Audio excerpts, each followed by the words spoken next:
नमस्कार दोस्तों हमारे शरीर में 72,000 नाड़ियाँ होती हैं।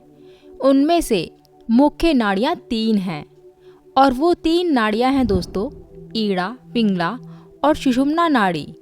और तीनों नाड़ी में से आध्यात्मिक नाड़ी सुषुम्ना नाड़ी होती है। सुषुम्ना नाड़ी वो है जिसके जरिए आप आध्यात्म की यात्रा कर सकते हैं। यदि आप ध्यान करते हो तो भी सुषुम्ना नाड़ी का एक्टिव होना जरूरी होता है दोस्तों। आप कुंडलिनी जागृत करते हो तब भी सुषुम्ना का जागृत होना बहुत जरूरी है। अगर आप लंबे समय तक जीना चाहते हो तब भी सुषुम्ना नाड़ी की आवश्यकता पड़ती ही है, या यूँ कहूँ सुषुम्ना के बगैर जीवन कुछ भी नहीं है। सुषुम्ना नाड़ी आपके जीवन का आधार है दोस्तों। आपके जीवन में अच्छा और बुरा सुषुम्ना नाड़ी के ऊपर ही डिपेंड करता है। एक बात और है दोस्तों, वो भी गजब की। सुषुम्ना नाड़ी को साक्षात काल का रूप भी कहा जाता है। सुषुम्ना नाड़ी शुभ और अशुभ के फल को जलाकर भस्म कर देती है, या यूं कहूं कि सुषुम्ना ये एक ऐसा हवन कुंड है जो हर चीज को जलाकर भस्म कर देती है। जब तक आप ईड़ा और पिंगला के प्रभाव में रहेंगे तब तक आप कभी खुशी रहेंगे तो कभी दुखी रहेंगे, क्योंकि ईड़ा और पिंगला का प्रभाव ऐसा ही होता है दोस्तों। इन दोनों के प्रभाव में रहकर दुख और सुख आता ही रहेगा। अगर आप ईड़ा और पिंगला के बीच संतुलन बना लेते हैं तो दुनिया में आप प्रभावशाली हो सकते हैं। इससे आप जीवन के सभी पहलुओं को अच्छी तरह संभाल सकते हैं। दोस्तों, ज़्यादातर लोग ईड़ा और पिंगला में ही जीते और मरते हैं। बीच में जो स्थान है, यानी कि ईड़ा और पिंगला नाड़ी के बीच एक नाड़ी और भी है जो निष्क्रिय बनी रहती है।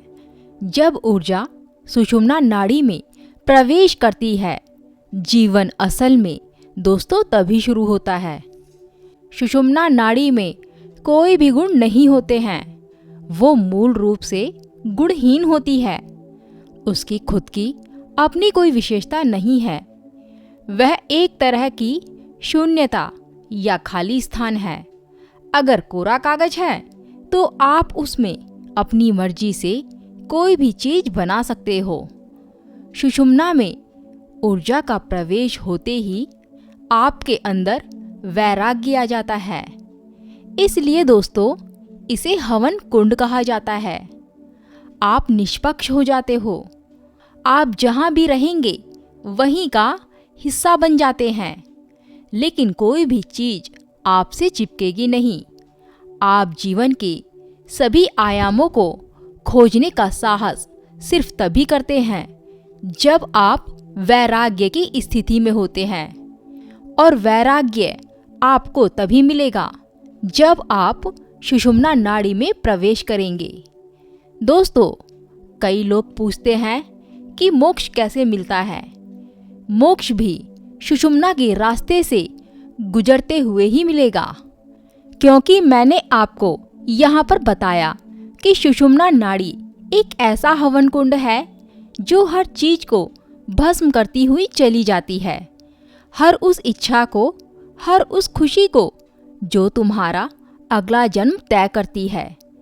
तुम्हारे अंदर कोई भी इच्छा नहीं रहती है, और जब इच्छा ही नहीं रहेगी तो फिर जन्म कहाँ से होगा दोस्तों। आप तो वैराग्य की स्थिति में ही पहुंच जाओगे, और जो इंसान वैरागी होता है उसका जन्म नहीं होता है दोस्तों। और जो जन्म होता भी है तो उसकी मर्जी से, क्योंकि अपनी मर्जी का मालिक वो खुद ही होता है। वो अपनी मर्जी से आ भी सकता है और जा भी सकता है। उसे कोई भी रोकने वाला नहीं है। उसे कोई भी कर्म बंधन बांध नहीं सकता है। दोस्तों, ध्यान में भी आनंद तभी आता है जब आप सुषुम्ना की गहराई में जाना शुरू करते हो।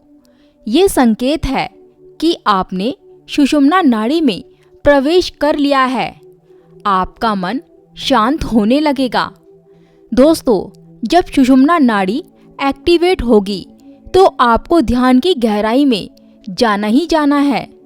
हमारे पीठ में 3 नाड़ियाँ जो होती हैं, ईड़ा, पिंगला और बीच में सुषुम्ना नाड़ी। ईड़ा और पिंगला नाड़ी में वायु का आवागमन होता है और सुषुम्ना नाड़ी में लिक्विड भरा होता है। हमारी खोपड़ी के पीछे एक गांठ होती है। जहाँ पर हमारी पीछे खोपड़ी समाप्त होती है वहाँ गांठ होती है जो सबके सर में होती है। ये गांठ और रीढ़ की हड्डी जहाँ समाप्त होती है उसके बीच में लिक्विड भरा होता है। जहाँ पर हमारी रीढ़ की हड्डी खत्म होती है, पीठ में उसके नीचे का जो मांस है, उस मांस के अंदर का जो मांस है उसकी पोजीशन एक सर्प के आकार की 3.5 फेरे लेकर और 3.5 बल में से आधा बल नीचे की तरफ सर झुकाए रहता है। इसलिए सुप्त अवस्था में कहते हैं कि कुंडलिनी सोई हुई रहती है। इसी सुषुम्ना नाड़ी में से लिक्विड शुरू होकर गांठ तक जाता है जो खोपड़ी में पीछे की तरफ है। नीचे रीढ़ की हड्डी से लेकर सारे चक्र स्थित होते हैं और वो लिक्विड गांठ तक पहुंचना होता है। इसी सुषुम्ना नाड़ी से लिक्विड शुरू होकर गांठ तक आता है। सर्प इसे क्यों कहा गया है?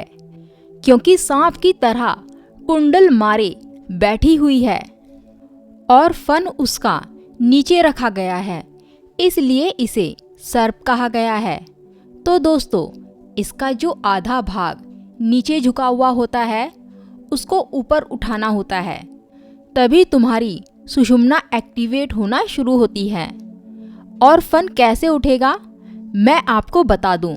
इसे उठाने के लिए बहुत से तरीके हैं, लेकिन उन बहुत से तरीकों में से कईयों के साइड इफ़ेक्ट भी होते हैं, लेकिन मैं आपको बहुत ही आसान तरीका बताऊंगी जो खुद ही इस सर्प के आकार के फन को उठाने में कामयाब हो जाओ। और दोस्तों, इसके कोई भी साइड इफ़ेक्ट नहीं होते हैं, कोई हानि नहीं होगी, और वो है आपका ध्यान। ध्यान से बहुत धीरे धीरे इसका फन ऊपर उठता है। समय लगेगा लेकिन कोई भी हानि नहीं होगी यहाँ पर, क्योंकि ये सेफ है एकदम। तो दोस्तों, वीडियो कैसी लगी कमेंट करके ज़रूर बताना। नमस्कार दोस्तों।